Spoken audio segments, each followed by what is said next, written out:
Um filho briga com o pai pelo controle do universo. E reúne mais poder que qualquer deus já teve.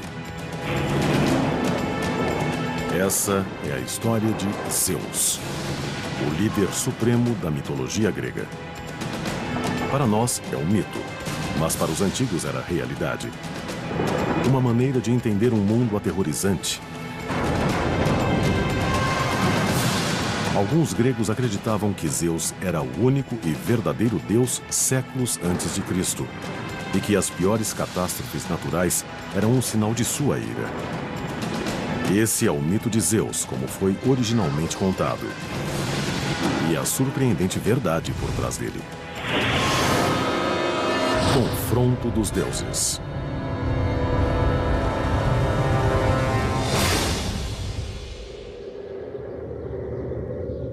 Se você controla o céu, controla o mundo. Na mitologia grega, esse poder pertencia a um deus, Zeus. Ele reina como guardião da justiça, mestre dos homens e dos deuses.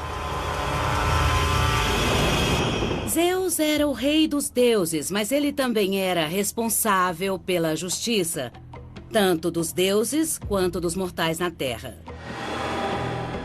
Isso é muito legal na mitologia grega. A sua obrigação como grego que adorava os deuses era simplesmente fazer o que era exigido para evitar que os deuses esmagassem você. Como comandante dos céus, Zeus tem o poder da natureza ao seu dispor.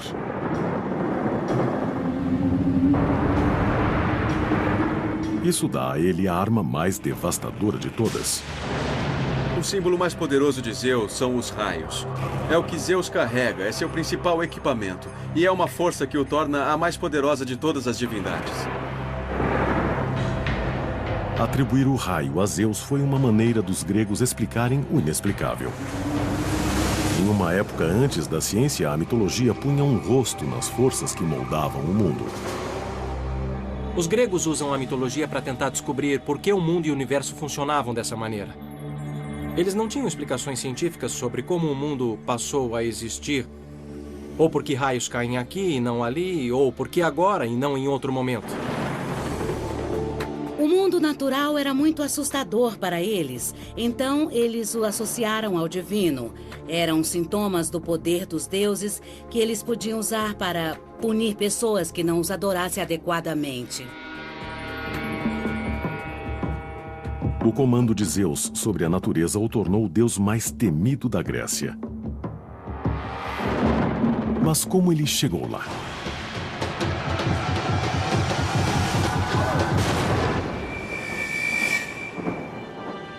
O que sabemos sobre Zeus começa com os textos do escritor da Grécia Antiga, Hesíodo, por volta de 700 a.C. Seu livro, chamado Teogonia, era a história grega da criação. O que o livro do Gênesis é para o mundo de hoje. Teogonia é a tentativa de Hesíodo de entender o mundo, de ordená-lo, contando sobre uma rivalidade familiar que acaba num cosmos muito bem ordenado, que é o mundo que você e eu conhecemos hoje.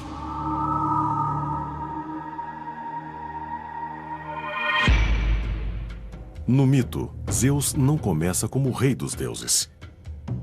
Ele se ergue da obscuridade para desafiar seu pai no controle do universo. Isso não será fácil. Seu pai, Cronos, é o rei dos titãs, os deuses mais poderosos do universo. Os titãs são uma ordem mais antiga de deuses gregos. Eles são bastante grosseiros, não muito inteligentes, também não são muito civilizados. Como líder dos titãs, espera-se que Cronos produza descendentes. Então, ele se une à sua irmã consanguínea e também titã, Reia. O incesto aparece muito na mitologia. Entre os deuses não havia mais ninguém com quem eles pudessem se relacionar, fazer sexo. Então acabavam casando uns com os outros.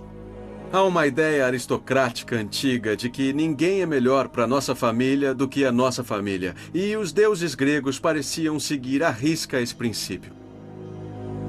Esses dois irmãos titãs, Cronos e Reia, criam a próxima geração de deuses gregos.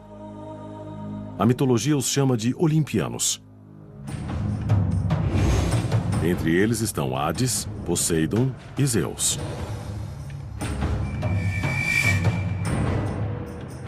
Mas eles não herdarão simplesmente a Terra. Eles devem lutar por ela.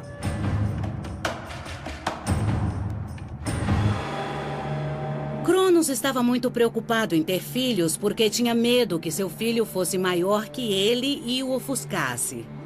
O pai teme ser substituído pelo filho. Isso é psicologia humana. Veja Freud. Na verdade, Freud encontrou isso na mitologia clássica. Então, esse medo de perder o poder para a próxima geração era real.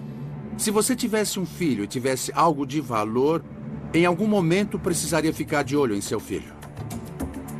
Então, a solução dele para esse problema foi engolir vivos todos os filhos. Então, assim que a mulher dava à luz, ele os ingeria. Claro que, já que eles são imortais, os filhos que Cronos engolia não morriam. Eles só ficam presos em sua barriga. Ele tenta controlá-los e impedir que eles vivam no mundo e desenvolvam um poder que possa um dia derrubá-lo. Para os gregos que contavam o mito, esse era um ato espantoso. O canibalismo era deplorável tanto na época quanto é hoje. Vemos os escritores gregos expressando seus medos através da mitologia. Canibalismo, sacrifício eram tabus terríveis. Mas quando você projeta isso nos deuses, eles dão uma segurança para que se explore as consequências do que poderia acontecer.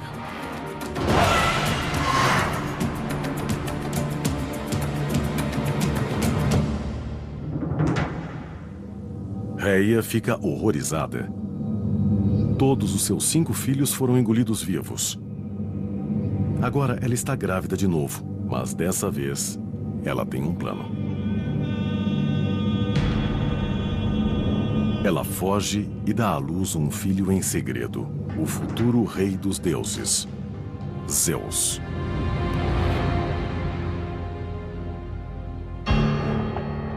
Mas Cronos espera engolir mais um filho. Então Reia enrola uma pedra em uma manta e dá a ele. Sem pensar 2 vezes, ele agarra a pedra e engole. O plano de Reia é posto em prática. Cronos engole a pedra ao invés de Zeus. Zeus é salvo enquanto criança e é levado para um lugar que os contadores antigos do mito chamavam de Dobras da Terra. Zeus foi salvo pela esperteza de sua mãe. É uma história memorável, mas essa caverna secreta do mito pode realmente ter existido? Parece que os antigos acreditavam que sim.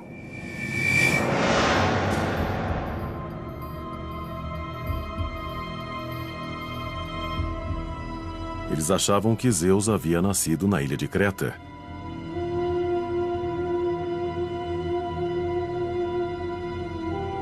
Nessa caverna na montanha. Sabemos que a caverna na ilha de Creta talvez seja o mais importante santuário de veneração a Zeus. Ela era considerada um dos possíveis lugares onde Zeus, bebê, foi escondido de seu próprio pai. Explorações na caverna revelaram que ela foi um grande local de peregrinação de visitantes de todo o mundo antigo. Era um local onde as pessoas iam para adorar Zeus. E como sabemos, descobrimos milhares de oferendas a Zeus e objetos rituais para Zeus vindos de todo o Mediterrâneo. Uma descoberta em particular se relaciona diretamente ao mito de Zeus. Entre o material encontrado na caverna havia alguns escudos que provavelmente ficavam nas paredes e foram colocados lá, indicando que as pessoas que defendiam Zeus batiam nesses escudos para abafar seu choro quando ele era bebê, para que Cronos não ouvisse.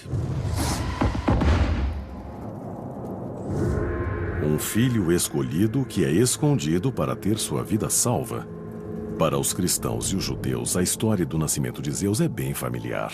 Muitas tradições religiosas e mitológicas têm histórias de crianças sagradas ou divinas que são escondidas para que possam crescer e, quando adultas, cumprir seus destinos.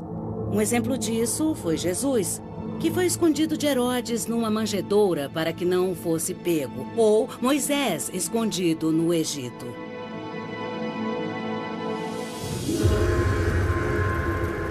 No mito, Zeus cresce secretamente dentro da caverna.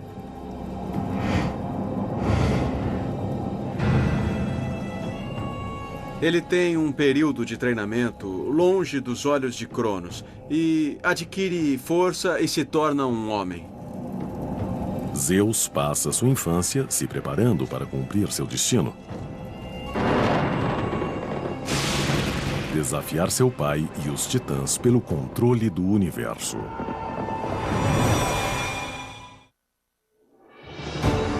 Zeus escapou de ter o destino de seus irmãos, que foram todos engolidos vivos pelo pai, o titã Cronos. Dentro de uma caverna distante, ele cresceu e virou um deus adulto. Agora está pronto para iniciar a épica luta por poder que ele nasceu para enfrentar. Vai vingar a selvageria de seu pai, libertar seus 5 irmãos olimpianos da barriga dele e assumir o controle do mundo, agora comandado pelos titãs. A aposta dele é muito alta. Se ele for bem-sucedido, ele vai comandar o universo, mas se ele falhar, ele pode muito bem parar no Tártaro. Tártaro é o nível mais baixo do mundo inferior, o Hades, o equivalente grego ao inferno. Tártaro era parte do Hades para onde iam os condenados. As pessoas que eram ruins ou que cometeram crimes contra os deuses na Terra eram mandadas para o Tártaro. Se Zeus falhasse em sua tentativa de ganhar poder sobre Cronos e os titãs, seria condenado a esse lugar por toda a eternidade. Mas se ganhasse, ele comandaria os deuses e os homens de seu trono no topo do Monte Olimpo.